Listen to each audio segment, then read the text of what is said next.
지난번에는 북한의 막대한 석유 자원을 북한과 미국이 공동 개발하기로 했다는 소식을 전해드렸었는데요. 통일 한국이 에너지 패권국이 될 수 있을지 주목되고 있습니다. 바로 북한에 묻혀있는 천연자원 때문인데요. 과연 대한민국도 해외 자원 의존을 낮추고 세계적인 에너지 패권 국가가 될 수 있을까요? 좋아요와 구독 알림 설정으로 하루하루 번영하는 대한민국의 소식을 접하세요. 북한에 막대한 양의 석유가 묻혀있다는 보고가 1980년대 후반에서 부터 있었습니다. 구체적으로 석유 매장에 대한 탐사가 이뤄진 것은 2015년 영국의 석유 지질학자 마이크 레고시가 석유 분야 지구과학 전문 잡지 GOX 프로의 북한 석유 탐사와 잠재력이라는 보고서를 발표하면서 석유 매장량을 구체적으로 증명해냈습니다. 그는 2004년부터 2012년까지 북한 현지에서 직접 자신이 석유를 탐사해서 석유 매장량을 구체적인 과학적인 증명 방법으로 증명해냈는데요. 그는 북한 석유 자원이 내륙지방과 해안가에 고루 분포하고 있다고 밝히며 평양, 재령, 안주길주, 신의주 유역까지 총 5곳 그리고 바닷가에서는 평양 앞바다인 서안만과 동해안 유역 2곳으로 나타났고 채굴 가능한 매장량은 대략 40억에서 50억 배럴로 발표했는데요. 이러한 보고를 받은 북한 정부는 서방의 석유 시추 선진기술 국가들과 협약을 맺어 석유를 채굴하려 하였으나 국제정세 변화로 인해서 매번 실패해왔습니다. 북한이 핵 개발을 하며 미국이나 그 동맹국을 위협하고 있는 실정에서 석유 채굴을 통해 북한 정권에 자금줄이 생기는 것은 미국과 그 동맹국들의 매우 위협적인 일이기 때문에 매우 경계하고 있는 상황이라고 하는데요. 그런데 지난 2019년 초 동아일보에서는 북한과 미국이 평양 인근 남포 앞바다의 유전 개발을 합의했다는 보도를 내보내 현재 중국과 미국 사이에서 북한의 석유 자원을 가지고 기싸움을 하고 있다는 분석도 나오고 있습니다. 북한의 석유 매장량은 서해안과 동해안 일원을 모두 합치면 아랍에미리트 수준인 세계 8위 수준의 석유 매장량을 보유하고 있다는 분석이 꾸준하게 나오고 있는데요. 그러나 북한은 이것을 캐낼 석유 기술이 없을 뿐 아니라 서해안의 석유는 중국의 핵심 지도층의 자금줄을 대는 발해 만유전과 연결돼 있어 중국 때문에 석유를 채굴할 수도 없는 상황이라고 하는데요. 때문에 세계에서 민주주의 선도 국가로 인정받고 있는 대한민국 이 한반도를 통일하게 된다면 세계 최고의 자원 채굴 기술과 정유 기술력으로 세계에서 가장 뛰어난 천연자원 수출 국가가 될 것으로 전망됩니다. 그렇게 되면 대한민국 북한 지방의 석유와 이어도 근해의 제7광구에서 석유를 생산할 수 있어 해외 자원 의존도를 크게 낮출 수 있다는 분석도 나오는데요. 상상만 해도 즐겁지 않으신가요? 그러나 최근 미국에서 셰일 가스 원유가 발견되면서 미국이 300년간 쓸 수 있는 양의 석유를 발견해 내서 세계 원유 가격이 폭락하게 됐는데요. 그만큼 대한민국에서 석유가 나오는 것이 큰 의미가 없을 수 있지만 제조업 기반이 없는 북한 지역에서 석유 생산을 하게 된다면 통일 비용 부담이 대폭 완화될 수 있을 것이라는 분석도 나옵니다. 특히 원유값 폭락에도 한반도 내 석유 자원을 가치 높게 보는 이유는 다음과 같습니다. 대한민국은 석유 채굴 기술과 석유 가공 기술이 세계 최고 수준이고 기름이 거의 나오지 않는 나라이지만 석유를 수출하는 석유 수출 대국이라는 것 때문인데 요 석유는 안 나와도 석유를 가공하는 기술이 세계 톱클래스이기 때문입니다. 우리나라 4대 정유회사의 석유 제품 수출량은 무려 31조 원에 달하는데 요 우리나라 국가 예산의 약 8% 정도라고 합니다. 바로 대한민국은 원유를 여러 산 유국에서 사와서 가공하는 정유 기술이 엄청나게 뛰어난 나라이기 때문인데요. 남미는 물론 중동 등 총 66개 나라에 석유를 수출하고 있고 심지어 세계 최대 산유국 중 한 곳인 사우디아라비아에도 석유를 수출하고 있답니다. 가장 많이 수출하는 나라는 싱가포르, 중국, 일본 등인데요. 이 세 개 나라에서 만 약 13조 원 이상을 벌어들인다고 하니 석유 한 방울 나오지 않는 나라가 정말 놀랍지 않으신가요?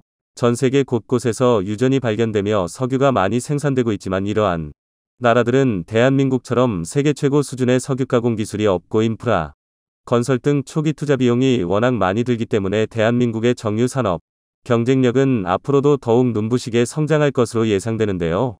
그런데 여기에 더해서 북한 지역과 제7광구 해역 등에서 석유가 나오게 된다면 세계 최고의 정유기술 석유 제품 생산 기술이 더해져서 대한민국 최고의 산업 분야가 될 수 있을 것으로 전망되고 있습니다. 또 석유를 위한 특수 선박 제조 능력 역시 대한민국이 세계 1위 분야를 달리고 있어서 대한민국은 제2의 고도 성장기가 예상됩니다. 특히 한국 정부에서 2020년 초 본격적으로 제7광구 개발 추진을 산업자원부에서 시작하기로 알려지면서 제7광구 개발 사업이 성공적으로 추진되고 남북한이 통일되어 석유 자원을 대한민국의 기술로 채굴을 하게 된다면 대한민국은 정말 세계 초일류 국가로 발돋움할 것으로 전망됩니다. 도널드 트럼프 대통령이 미국 대통령이 된 이후로 한반도 문제가 많이 변화되고 있는 것이 사실인데요. 기존의 미국에서는 한반도 문제를 다룰 때 일본과의 논의를 거쳐 한반도의 문제가 논의되었다면 현재는 일본을 제외하고 미국과 대한민국 그리고 북한과 미국이 곧바로 당사자들과의 논의를 통해 여러 문제의 해결이 진행되고 있습니다. 현재 패권 갈등과 미국 내에서의 다양한 이슈들로 북한과 대한민국 그리고 미국 사이에 여러 이슈가 해결되고 있지 않지만 미국 내 정치 안정과 도널드 트럼프의 장기 집권이 이뤄진다면 남북한의 통일을 예상하는 분석이 점차 늘고 있습니다. 현재 미국은 북한을 변화시키기 위해서 인권 문제 개선, 종교의 자유, 핵 문제 해결 등의 조건으로 북미 수교 혹은 정전협정을 이룬 후 통일을 논의할 것으로 전망되는데요. 또 평양 등 일부 지역을 제외한 모든 지역을 대한민국과 미국의 관리하에 개발이 진행되고 평양은 마치 바티칸이나 모나코, 스위스 같은 김씨 일가 통치지역으로 남아 김정은의 통치체제를 유지할 방안이나 다양한 통일 방식 등의 논의가 나오고 있어 눈길을 끌고 있는데요. 과연 어떠한 방식으로 통일에 대한 논의가 진행되어 북한의 막대한 자원들을 통해 대한민국의 번영기가 도래할 수 있을지 지켜봐야. 최근 미국이 긴급으로 국가 비상사태를 선포했습니다. 한국이 말도 안 되는 일을 해내면서 그동안 미국이 굳게 쥐고 있었던 에너지 패권이 한순간에 흔들려버렸기 때문인데요. 놀랍게도 한국이 그것도 기름 한 방울 나오지 않는 한반도에서 세계에서 가장 싼 기름을 초대규모 생산하기 시작했습니다. 이를 위해 한국이 공개한 엄청난 기술에 전 세계 언론들은 입을 다물지 못하겠다라며 난리가 나버렸는데요. 지금부터 이 놀라운 내용 최고 수익률에서 여러분들에게 전해드리겠습니다. 조지 W. 부시 전 미국 대통령이 폭탄 발표를 했습니다. 누구도 예상 못한 그가 갑자기 한미 친선 비영리단체인 코리아 소사이어티 연내 만찬에 깜짝 참석해 바이든을 향해 폭탄 발표를 했습니다. 2001년부터 2009년까지 제43대 미국 대통령을 지낸 조지 W. 부시는 놀랍게도 현재 미국에서 가장 막강한 파워를 지니고 있습니다.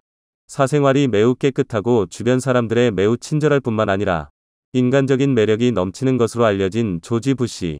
실제로 그가 미국 대통령이던 당시 경북 안동시의 풍산고등학교를 방문하여 연설했는데 당시 풍산고등학생의 말에 따르면 경호원도 뒤로 물리고 학생들의 악수를 받아주었다고 합니다. 또한 2016년 공화당 경선에서 돌풍을 일으킨 도널드 트럼프나 그의 지지자들에 비하면 인종이나 종교 문제에 대해 훨씬 관용적인 모습을 보였는데요. 이렇게 모든 유색인종을 아우르는 모습과 주변 사람들의 매우 친절했던 덕분에 현재까지도 조지 부시는 공화당 내 권력 서열 상위 10명을 모두 자신의 편에 두고 가장 막강한 파워를 지니고 있습니다. 이 때문에 조지 W. 부시의 말 한마디 한마디에 미국 언론들뿐만 아니라 전 세계 언론들이 대대적으로 보도하고 있는데요. 놀랍게도 그가 최근 한국을 대신해 한국의 뒤통수를 친 바이든의 폭탄 발표를 했습니다. 그는 바이든이 저지른 한국 차별 정책이 얼마나 어리석은 짓인지를 강조하기 위해 한미 관계의 중요성에 대해 역설하며 미국 국민은 한국이 미국의 훌륭한 교역 상대라는 것을 정확하게 이해할 필요가 있다라고 외쳤습니다. 조지 W. 부시는 자신이 대통령이었던 시절 한국과 미국이 최초로 FTA를 체결했다며 자신은 한국이 미국에 얼마나 중요한 존재인지 너무나 잘 알고 있다고 전했습니다. 유력한 차기 미국 대통령 후보이자 한국 사위로 불리는 호건도 바이든의 한국 전기차도 미국 정부가 한 대당 1,000만 원씩의 혜택을 똑같이 주어야 한다. 라는 내용의 촉구 서한을 보냈다며 아시아의 가장 강력한 동맹국에서 정 재계 지도자들이 반복해서 우려를 전해왔다라며 이를 전하기 위해 편지를 쓴다라고 전했습니다. 그는 IRA에 대해 바이든 정부가 전임 도널드 트럼프 전 대통령이 선호한 무역 정책을 밀어붙인다는 점에서 걱정이 앞선다라며 이런 정책은 미국의 일자리를 위협하고 궁극적으로는 미국 내 소비자 물가를 밀어올릴 수 있다라고 지적했습니다. 호건은 서한에서 한국의 현대차를 사례로 들며 현대차는 5월 미국 생산시설에 55억 달러 약 7조 6천억 원 이상을 투자하겠다고 발표했는데도 IRA 세금 공제 대상에서 제외된다라며 IRA로 인해 미국에 대한 외국 기업의 직접 투자가 지연되거나 이탈할 위험이 있다라며 IRA의 부작용을 강조했습니다. 그는 자동차 및 부품 시장의 가격 경쟁에서 한국 등 주요 제조사를 배제하면 미국인들의 구매 가격이 치솟을 것이라며 상당수 가정은 전기차에 접근할 수 없게 되고 탄소 배출 감축 목표도 달성이 지연될 것이라고 지적했습니다. 이렇게 유력한 차기 미국 대통령 후보에 이어 미국 내 사실상 권력 서열 1위라 불리는 조지 W. 부시까지 적극적으로 나서 한국의 뒤통수를 친 바이든을 공격하고 있는 이유는 그만큼 한국이 너무나 막강해지고 있기 때문입니다. 실제로 최근에는 한국이 전 세계 에너지 패권을 완전히 뒤흔들 만한 엄청난 기술을 공개하면서 난리가 나버렸는데요. 미국이 사우디를 제치고 세계 1위 산유국으로 등극한 것은 불과 10년 전부터입니다. 10년 전만 하더라도 사우디와 러시아가 미국보다 압도적으로 많은 양의 석유를 생산하며 전 세계의 에너지 패권을 쥐고 있었는데요. 미국이 바로 셰일 혁명을 일으키면서 이 두 국가를 단숨에 뛰어넘고 이들보다 압도적으로 많은 양의 석유를 훨씬 저렴한 가격에 생산하기 시작했습니다. 셰일가스와 셰일 원유는 바다 및 진흙이 퇴적돼 굳어진 암석층, 다시 말해 혈암층 셰일세일에 들어있는 천연가스와 원유를 말하는데요. 넓은 지역에 얇게 퍼져 있어서 과거에는 추출하기가 힘들었고 채산성이 맞지 않았습니다. 캐면 캘수록 손해만 커지는 상황이었죠. 자, 그런데 고유가가 계속되면서 미국 주요 셰일가스 회사들은 신기술 개발에 주력했고 그 결과 수평 시추 기술과 수압화쇄공법 같은 새 기술들이 개발됐습니다. 수평 시추 기술은 셰일층에 수평으로 시추관을 집어넣은 뒤 물, 모래, 화학약품 혼합액을 고압으로 뿜어내 암석을 깨뜨리고 가스를 추출하는 기술로 흔히 프래킹이라고도 불리는데요. 모래와 화학 첨가물이 섞인 물을 높은 압력으로 혈암층어 뿜어 바위를 뚫은 뒤 천연가스를 뽑아내는 방식입니다. 이러한 미국의 기술 혁신은 채굴 단가를 대폭 낮추었고 셰일가스와 셰일 석유를 매우 저렴한 가격에 판매할 수 있게 됐습니다. 셰일가스는 매장량도 엄청납니다. 현재 확인된 매장량만 해도 187조 5천억 M3. 전 세계가 60년간 사용할 수 있는 규모인데요. 채굴 기술의 발전에 따라 더 늘어날 수도 있는 것으로 알려졌습니다. 이렇게 전 세계의 에너지 패권을 완전히 휘어잡으며 지난 수십 년 동안 세계 최강국으로 군림하던 미국.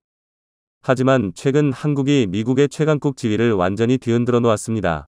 기름 한 방울 나오지 않는 한반도에서 대한민국이 세계에서 가장 저렴하면서도 지구 역사상 가장 친환경 기름을 생산해내는 꿈의 기술을 선보였고 즉시 상용화까지 시켜버렸습니다. 이에 전 세계 언론들은 한국에서 기름이 난다니 전 세계가 한국에 러브콜을 보내고 있다라며 대대적으로 보도하기 시작했는데요. 해외 한 주요 외신은 한국이 버려진 플라스틱에서 석유를 생산해내는 궁극의 기술을 성공시켰다. 기적이 일어났다라고 극찬했습니다. 네, 그렇습니다. 기름 한 방울 매장되어 있지 않은 한반도에서 한국이 석유를 생산한 방법은 바로 버려진 비닐과 플라스틱을 활용한 것이었습니다. 전 세계 어느 국가도 상상조차 하지 못한 방법인데요.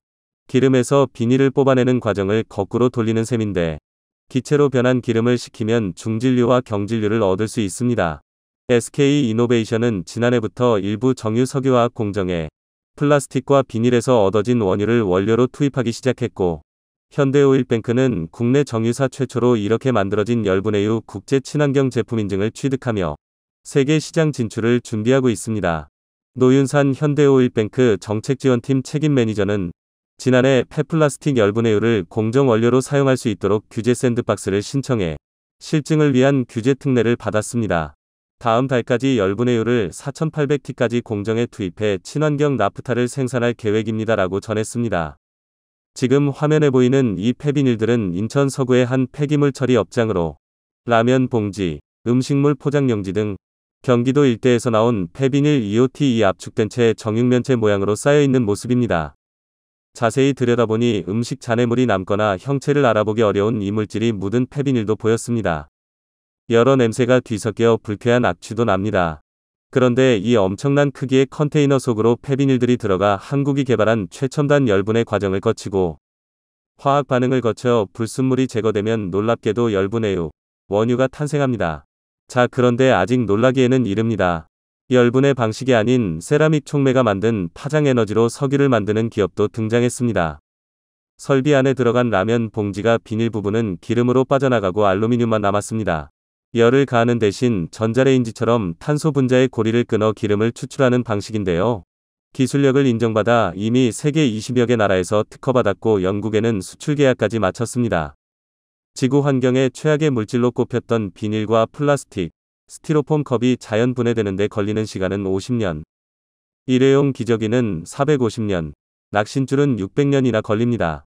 자, 그런데 한국이 전 세계에 있는 모든 플라스틱을 지구 역사상 가장 친환경적인 석유 생산 원료로 모두 분해시켜버릴 것이라는 소식에 전 세계가 열광하고 있습니다. 특히 친환경의 모든 것을 건 유럽에서 가장 먼저 반응하고 있는데요. 생산 과정에서 아무런 환경 유해 물질조차 배출되지 않는 데다가 하루에 수백 톤의 폐플라스틱과 비닐을 원유로 재탄생시킬 수 있습니다. 게다가 더 놀라운 것은 미국의 셰일 원유보다 더 저렴한 가격에 생산할 수 있다는 것입니다. 이에 영국을 시작으로 독일, 프랑스 등이 한국에 러브콜을 보내고 있고 영국은 이미 계약의 서명까지 마친 것으로 전해졌습니다. 이 속도대로라면 지난 수십 년 동안 미국이 거머쥔 세계 에너지 패권을 한국에 넘겨줄 날이 머지 않았습니다. 오늘도 감사합니다. 최고로 멋진 하루 보내시길 바랄게요. 외신들이 난리가 났습니다. 한국인들과 미국인들이 가까운 미래에는 이제 사우디처럼 석유 때문에 국민소득이 매우 높은 나라들보다 훨씬 더 부자가 될 것이라는 파격적인 보도를 했습니다. 이는 미국과 한국이 꿈의 에너지라 불리는 인공태양을 성공시키면서 전 세계를 완전히 발칵 뒤집어 놓았기 때문인데요. 지금까지 우리가 사용했던 에너지 자원인 석유와 석탄, 원자력 발전소는 물론이고 풍력, 태양열 등 재생에너지도 필요가 없어졌습니다. 이 인공태양 하나면 훨씬 더 안정적이고 강력한 에너지를 무한대로 만들어낼 수 있는데 한국과 미국의 인공태양 기술이 합쳐지면서 그 위력은 상상을 초월하고 있습니다.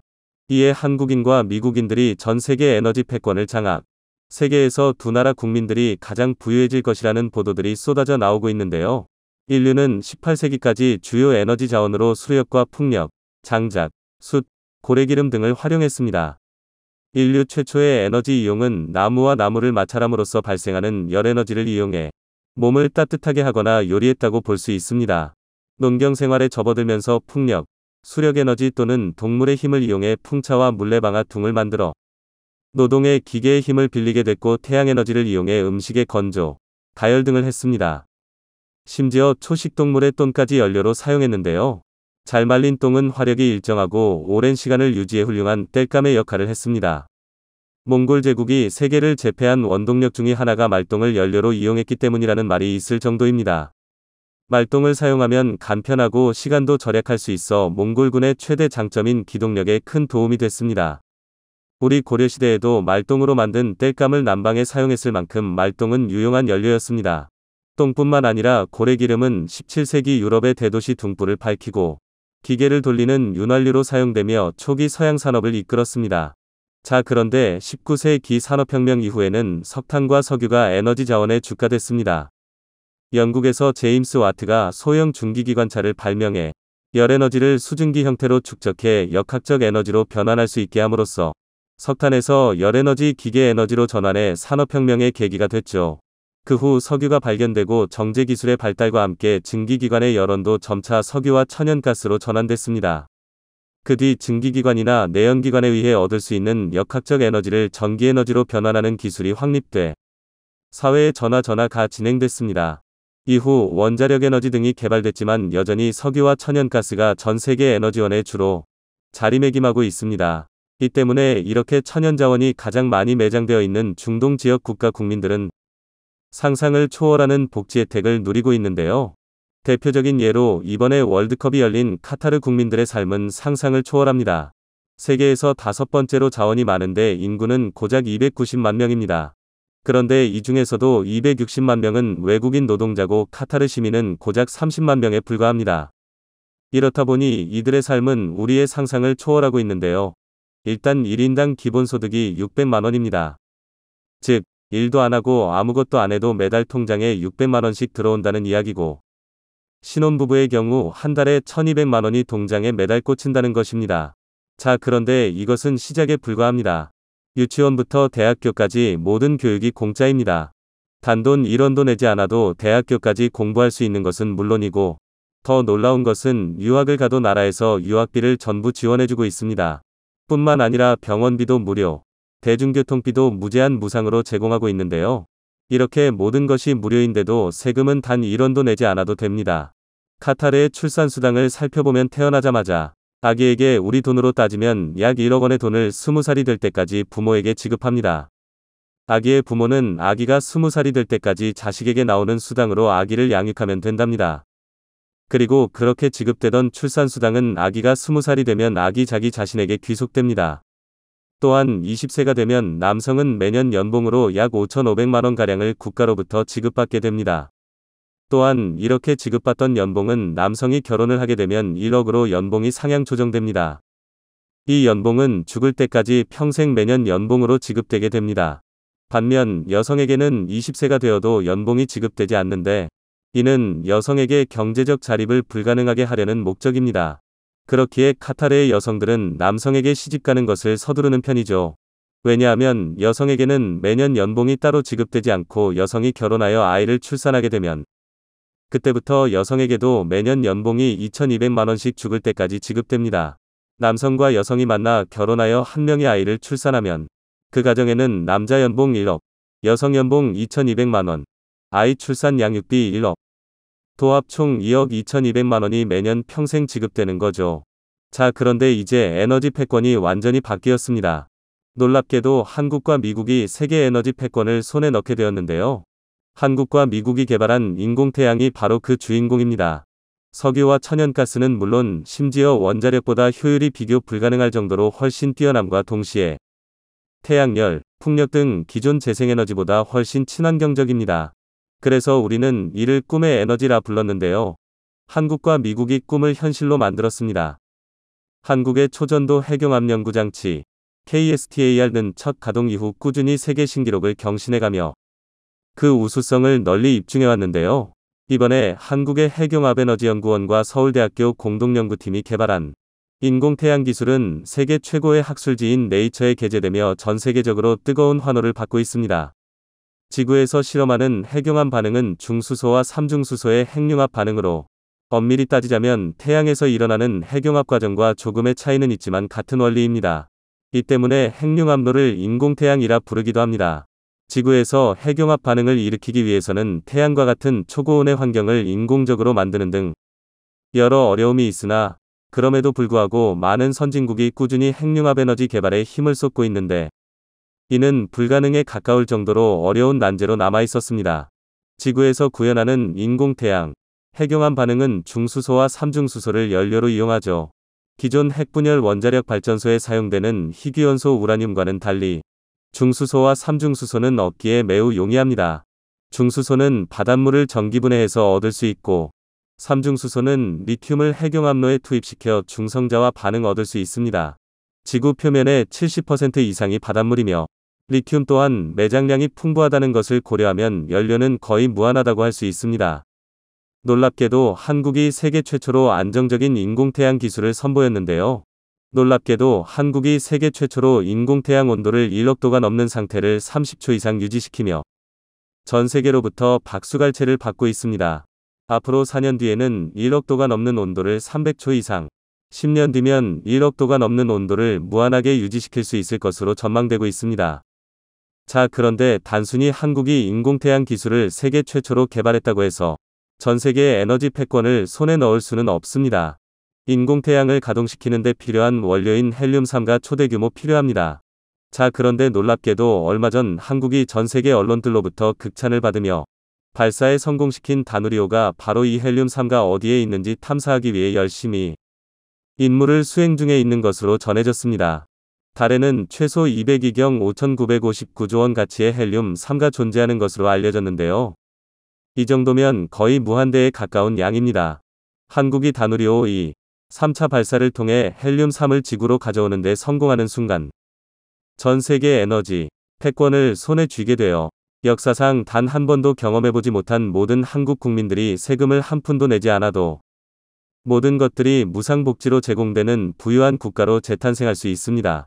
약 12년의 건설 기간을 거쳐 2007년 완공한 KSTAR는 2008년 첫 실험에서 플라스마 고체의 액체 기체를 넘어선 제4의 물질로 매우 높은 온도의 에너지 상태를 켜는 데 성공했고 이후 현재까지 약 33,000번 이상의 플라스마 실험을 수행하면서 핵융합에너지 개발을 위한 다양한 난제 해결을 주도하고 있는데요. 지구상에서 태양처럼 활발한 핵융합 반응을 일으키려면 태양의 중심 온도인 1500만 도보다 약 7배 뜨거운 1억 도의 초고온 플라스마를 만들고 유지해야 하는데, 한국이 이번에 공개한 30초 이상 유지할 수 있는 기술력은 전 세계 어디에서도 볼 수 없었습니다. 중국이 101초를 유지하는 데 성공했다고 했지만 이는 사실이 아닌 것으로 드러났습니다. 핵융합에 실제로 활용되는 이온을 가열해 1억 도 이상을 유지해야 하는데, 중국은 단순히 전자온도만 높여 1억 도 이상을 유지했습니다. 한국으로부터 세계 최초 타이틀을 빼앗기 위해 중국이 조작한 것이나 다름없는 것으로, 이제 중국을 신뢰하는 국가는 어디에도 없습니다. 미국도 최근 인공태양의 핵심 기술을 개발하는 데 성공했습니다. 제니퍼 그레놈 미국 에너지부 장관은 13일 로런스 리버모어 국립연구소 LLNL에 있는 핵융합 연구시설 국립점화시설 NIF 연구팀이 지난 5일 핵융합 점화에 처음으로 성공했다고 발표했습니다. 핵융합 점화는 핵융합을 일으키기 위해 투입한 에너지보다 더 많은 에너지를 핵융합 반응으로 생산하는 것을 뜻하는데요. 이것이 가능해야 사실상 인공태양을 통해 돈을 버는 것이 가능해집니다. 점화에 성공하면 에너지를 추가로 투입하지 않더라도 핵융합 반응이 지속적으로 연쇄적으로 일어날 수 있기 때문에 핵융합 연구의 중대한 이정표로 평가됩니다. 핵융합 발전은 과학계에서 꿈의 에너지원이라 불리고 있습니다. 풍부한 연료, 높은 효율, 적은 유해 물질 배출이 강점이기 때문입니다. 전력 공급도 안정적으로 할 수 있는 데다가 사고 위험도 기존 원자력 발전 방식 핵분열에 비해 낮고, 사용오연료 시설 문제 등도 거의 없기 때문인데요. 한국이 세계 최초로 인공태양을 30초 이상 지속 유지시키는 데 성공한 가운데 미국의 재점화 기술까지 더해지면서 미국 언론들은 한국과 미국이 곧 전 세계 에너지 패권을 손에 넣게 될 것이라 확신했습니다. 한국이 말 그대로 초대박이 났습니다. 한국이 무심코 헐값에 사들인 아프리카 광산들. 이 광산에는 금도 없고 다이아몬드도 없고 그렇다고 해서 은이나 동, 구리도 없었습니다. 아무도 탐내지 않았죠. 그런데 여기서 예상치 못한 초대박 잭팟이 터졌습니다. 이에 그동안 한국의 뒤통수를 쳤던 미국과 리튬을 무기로 한국에 보복을 해왔던 중국이 비상사태에 빠져버렸는데요. 지금부터 이 놀라운 내용, 최고 수익률에서 여러분들에게 전해드리겠습니다. 곧 한국의 1위 기업이 바뀐다 근거 없는 소리가 아니었습니다. 지난 수십 년 동안 한국의 1위 자리를 지켜온 삼성전자. 그런데 앞으로 몇 년 뒤에 1위 기업이 더 이상 삼성전자가 아니라 LG가 된다고 발표한 전문가들이 쏟아져 나오기 시작했습니다. 이는 바로 전기차 시장이 2030년이면 무려 3,500조 원 규모로 급성장할 것이기 때문이었습니다. 그리고 놀랍게도 지금까지 단 한 번도 보지 못한 3,500조 원이라는 엄청난 규모의 전기차 시장에서 한국의 현대차와 기아차가 시장을 주도할 것이라는 놀라운 전망도 나왔습니다. 18일 글로벌 시장조사 업체 리포트링커 기 발표한 세계 전기차 산업 동향 보고서에 따르면 오는 2030년 글로벌 전기차 시장 규모는 2조 7천억 달러 약 3,508조 원에 이를 전망입니다. 이는 지난해 예상 시장 규모인 5,438억 달러 약 706조보다 무려 5배나 성장한 규모인데요. 전기차 시장 발전 대표적 요인으로는 신종 코로나 바이러스 감염증 코로나19 여파에 따른 교통 문화와 기후 변화를 예로 들었습니다. 전 세계적으로 감염병에 대한 경각심이 심화되면서 대중교통을 꺼리는 분위기가 만들어진 가운데 기후 변화의 심각성까지 대두되면서 전기차에 대한 관심이 급증하고 있다는 설명입니다. 글로벌 전기차 시장 발전을 주도할 업체도 공개했습니다. 총 594개 기업을 검토해 17개로 추스렸습니다. 현대차 기아를 비롯해 엑셀그룹 알타모터스 BMW BYD 콘티넨탈 포드 제너럴모터스 마힌드라 일렉트릭 모빌리티 니산 테라 테슬라 토요타 V모토 폭스바겐 볼보 등이 꼽혔는데 이 중에서 현대차와 기아차의 역할이 가장 주목된다는 놀라운 소식이 전해졌습니다. 압도적으로 화려하고 세련된 디자인뿐만 아니라 세계 최고 성능의 배터리와 실내까지 갖추면서 미국뿐만 아니라 유럽 등 전 세계 자동차 전문 매체로부터 세계 1위라는 수식어를 받으며 테슬라마저 꺾는 놀라움을 보여주고 있습니다. K 배터리는 더 강력합니다. 전기차 배터리 기술력 세계 1, 2, 3위가 바로 한국의 LG 에너지 솔루션, 삼성 SDI, 그리고 SK온이고 이들의 수주잔고, 즉 이 세계의 한국 배터리 화사가 앞으로 전 세계 자동차 회사에 공급할 규모가 이미 1000조 원을 돌파한 것으로 전해지면서 신드롬을 일으키고 있습니다. SNE 리서치는 앞으로 추가 주문이 한 건도 없더라도 한국의 배터리 3사는 2030년까지 공장을 100%로 가동할 수 있다는 놀라운 소식을 전했습니다. 지구 역사상 이렇게 강력했던 적은 없습니다. 자, 그런데 미국은 이렇게 3,500조 원이라는 천문학적 규모의 전기차 시장을 한국이 독식하게 될 것이 아니고 왔는지 인플레이션법을 만들어 현대차의 뒤통수를 치고 배터리도 세부 조항을 여러 추가해 한국산 배터리가 미국 시장을 독식하지 못하도록 충격적인 방법으로 깎아내리려 하고 있습니다. 중국은 한술 더 뜹니다. 배터리의 핵심 재료인 리튬, 이 리튬을 통제하여 한국의 보복 조치를 가하려 하고 있습니다. 중국은 전 세계 리튬 광산을 싹쓸이하여 한국이 배터리 최강국이 되지 못하도록 한국으로의 수출을 통제하려 하는 충격적인 계획을 만들었습니다. 중국이 2025년까지 세계 리튬 생산의 3분의 1을 통제하게 될 것이라고 블룸버그 통신이 13일 보도했습니다. 스위스 투자은행 IB-UBS 그룹은 보고서를 통해 중국 기업들이 자국과 외국의 광산에서 지난해 19만 4천 TW 리튬을 생산했으며 2025년까지 생산량을 70만 5천 TW로 늘릴 것이라면서 이같이 관측했습니다. 리튬뿐만이 아닙니다. 중국은 전 세계 핵심 광물을 거의 장악하다시피 한 상태입니다. 배터리 양극재에 쓰이는 리튬과 코발트의 경우 중국 재련 의존도가 60% 안팎일 정도로 높습니다. 특히 전기차 성능을 결정하는 양극재 핵심 소재, 니켈, 코발트, 알루미늄, NCA, 전구체의 중국산 비중은 99.99%나 됩니다. 중국을 거치지 않고서는 광물 확보가 사실상 불가능한 셈입니다. 이는 중국이 2000년대 초부터 천연자원 매장량이 풍부한 중남미와 아프리카를 집중 공략한 데 따른 결과입니다. 중국개발은행 수출입은행은 매년 최대 90억 달러씩을 이들 지역에 대한 자원 개발에 투자했고 이를 통해 핵심 광물을 싹쓸이하고 있습니다. 중국 최대 전기차 업체인 BYD는 현재 아프리카 리튬 광산 6곳 인수를 추진 중인 것으로 알려졌습니다. 중국이 지난달 아프리카 17개국의 채무 23건을 면제한 것도 이들이 중국의 빚을 갚지 않는 대신 중국이 아프리카 광산 개발권을 99년간 독점하는 충격적인 계약을 체결했기 때문입니다. 자, 그런데 결국 아프리카 국가들이 대반전을 만들어냈습니다. 중국과 했던 계약들을 모두 취소하고 한국에 세계 최대 규모의 광산들을 모두 줄 수 있다는 파격적인 발표를 한 것인데요. 한국은 초대박이 나버렸습니다. 아프리카는 2차 전지 소재가 풍부한 곳입니다. 코발트는 DR 콩고가 전체 매장량의 약 56%인 350만 톤을 보유하고 있고 만간은 남아프리카 공화국과 가봉이 전 세계 매장량의 약 40%를 차지하고 있습니다. 또 니켈은 전 세계 매장량의 약 10%를 차지하고 있는데 남아공과 마다가스카르가 주요 생산국이며